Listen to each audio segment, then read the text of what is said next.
The three corrupt pillars of society. In Micah 3, the prophet exposes how Judah's leaders corrupted justice, truth, and worship, leading the nation toward destruction. The rulers corrupt justice. The rulers abused their power and oppressed the people instead of protecting them. Micah describes them as devouring the poor through greed and cruelty. The prophets corrupt truth. The prophets spoke messages based on payment rather than God's truth.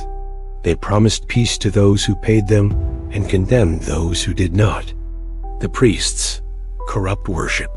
The priests taught God's law for money and turned worship into personal gain. Though religious outwardly, their hearts were corrupted by greed. The rulers corrupted justice, the prophets corrupted truth, and the priests corrupted worship. Together, they caused the moral and spiritual collapse of the nation.